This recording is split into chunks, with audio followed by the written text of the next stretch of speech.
मैंने कहा कि मुर्शीद खां ने हमारा जो सबसे प्रथम शक्तिपीठ था कीर्तेश्वरी, जहां माता का मुकुट गिरा था, उस कीर्तेश्वरी को मुर्शीद खां नाम के लुटेरे ने मुर्शिदाबाद बना दिया।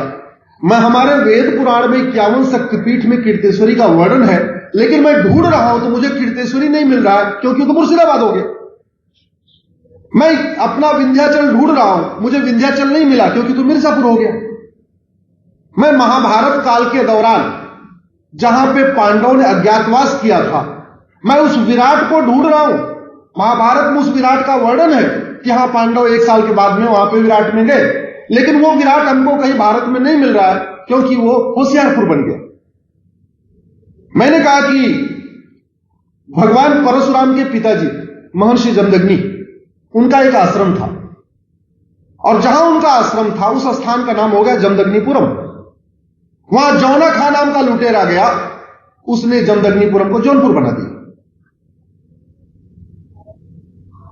गजप्रस्थ जिसका वर्णन है, करीब 10 प्रमुख गांवों का वर्णन महाभारत में है।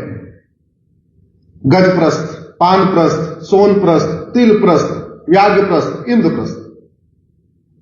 मैंने कहा गजप्रस्थ गाजियाबाद बना हुआ है, तिलप्रस्थ फरीदाबाद बना हुआ है, सोनप्रस्थ सोनीपत बना हुआ है, पानप्रस्थ पानीपत बना हुआ है, व्याघ्रप्रस्थ बागपत बना हुआ है, और इंद्रप्रस्थ दिल्ली बना हुआ है। तो इससे हमारे फंडामेंटल राइट का वायलेशन हो रहा है, इसलिए आप एक रीनेमिंग कमीशन बनाइए।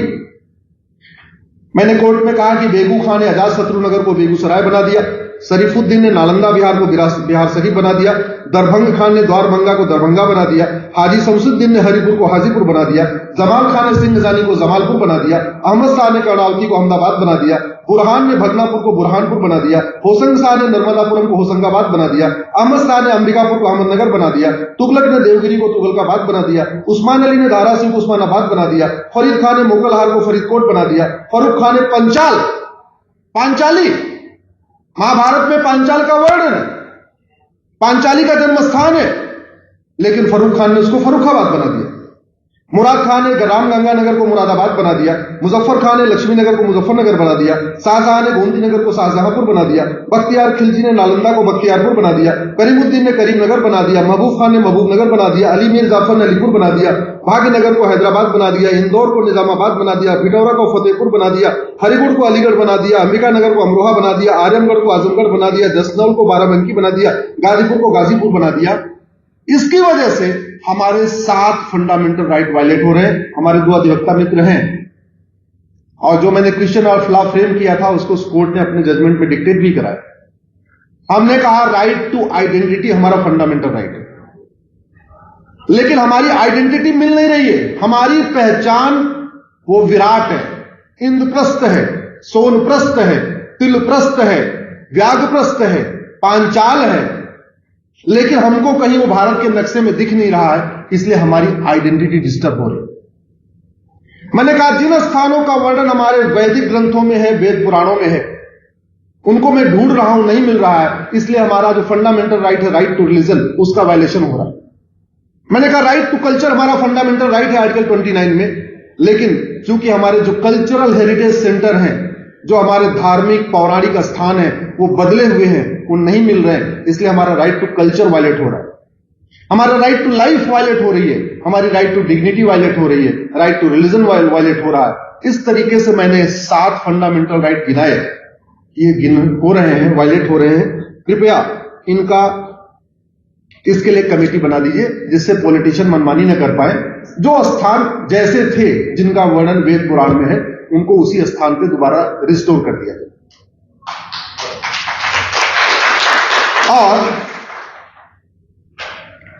मैंने कहा नोटिस इशू कर दीजिए, बोले नोटिस इशू नहीं करूंगा। तो हमने कहा फिर 1 दिन का टाइम दे दीजिए, बोले नहीं केवल 10 मिनट का टाइम। तो हमने कहा कम से कम रिटर्न सबमिशन फाइल करने का ऑर्डर कर दी, बोले नहीं जितना कुछ कहना 10 मिनट में कह लीजिए। तो जितनी बात आपके बीच में कह रहा हूं, यही सब बातें हमने कही थी वहां पे, ये सब बातें हमने कही। और मैंने कहा कि जिन स्थानों का वर्णन कुरान में है, वो उसी नाम से एग्जिस्ट करते हैं, इसलिए कुरान को लोग हकीकत मानते हैं। जिन स्थानों का वर्णन बाइबल में है, वो उसी नाम से एग्जिस्ट करते हैं, इसलिए लोग बाइबल को हकीकत मानते हैं।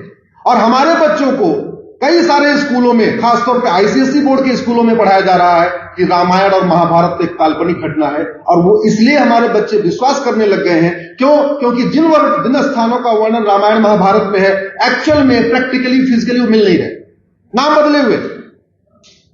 बहरहाल जस्टिस जोसेफ की बेंच थी, जस्टिस जोसेफ की बेंच ने उसमें सेकुलरिज्म का SR बॉम्बे केस लाए, सेकुलरिज्म के बारे में 5-6 उसमें पैरा लिखवाया। हालांकि सेकुलरिज्म से इसका कोई लेना देना नहीं है। मैंने बार बार रिपीट कर रहा हूं, सेकुलरिज्म 76 में आया। हमारा तो केस सोवरेनिटी का था, हमारा केस सेकुलरिज्म का नहीं था, हमारा केस संप्रभु भारत का था, संविधान के प्रियम्बल के पहले शब्द का था। लेकिन उस पर टेस्ट नहीं हुआ, और बाद में लास्ट सेंटेंस ये कहते हुए कि आर्टिकल 32 में मेंटेनेबल नहीं है, और उसको डिस्पोज ऑफ कर दिया। फिलहाल 13-14 पेज का जजमेंट है, डिटेल लिखवाया है। मैं आपसे एक सवाल पूछता हूं और जोर से उत्तर दीजिए। आपके माता पिता कमजोर थे,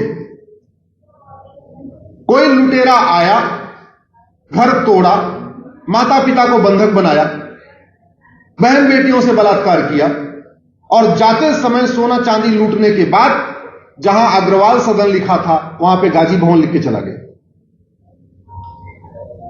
जहां शर्मा भवन लिखा था वहां शमसुद्दीन भवन लिख के चला गया, XYZ कोई नाम लिख के चला गया। अब आप स्वतंत्र हो चुके हैं, अब आप आजाद हो चुके हैं, वो दबंग लुटेरा आक्रांता भी चला गया है। भारत के नागरिक तो छोड़िए, एक परिवार के नाते, एक पुत्र के नाते, एक पुत्री के नाते आपका धर्म क्या है? उसकी नेम प्लेट को कंटिन्यू करना या उसकी नेम प्लेट को उखाड़ के फेंकना? जोर से बोलिए जरा।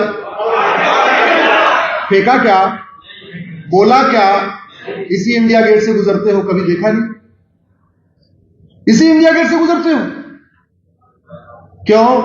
क्योंकि आपको पॉलिटिकल पार्टियों ने जाति भाषा क्षेत्र की अफीम खिला दिया, आप उस अफीम में मस्त हो गए, और आपने सोचा ही नहीं कि हमारे पूर्वजों ने कितना बलिदान किया, उनकी क्या व्यवस्था रही होगी, हमारी माताओं ने जौहर किया, हमारी पूर्वजों ने क्या क्या किया, जजिया दिया, सब कुछ दिया। अरे अब तो स्वतंत्र हो गए हैं ना।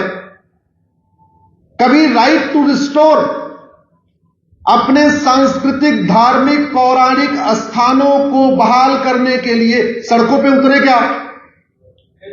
उतरे क्या? तो कहां से बहाल होगा? बैठे रहिए घर में, बने रहिए, पंडित जी, गुप्ता जी, यादव जी, पटेल जी, अपनी बटे रहिए जातियों में, आनंद लेते रहिए। वास्तव में हम अपने पूर्वजों की कायर संतान हैं। कड़वा आपको लग रहा हो, हमारे पूर्वजों ने अपनी पहचान बचाने के लिए, अपने धर्म को बचाने के लिए जितना बलिदान दिया है, अगर 1%, मात्र 1% उसका हमने किया होता, आज वास्तव में भारत एक संप्रभु भारत बन गया होता। हमने कुछ नहीं किया, हम केवल दल गुलाम बने रहे, हम पार्टियों के गुलाम बने रहे, हम नेताओं के गुलाम बने रहे। इसलिए वास्तव में संप्रभु भारत नहीं, गुलामी की निशानी आज भी चल रही है, गुलामी का भारत आज भी चल रहा है। हो सकता है आपको कड़वा लगा हो, उसके लिए मैं माफी चाहता हूं। कड़वा सच में बोलना मेरी आदत है, और चूंकि सब लोग मीठा झूठ परोसी रहे, तो फिर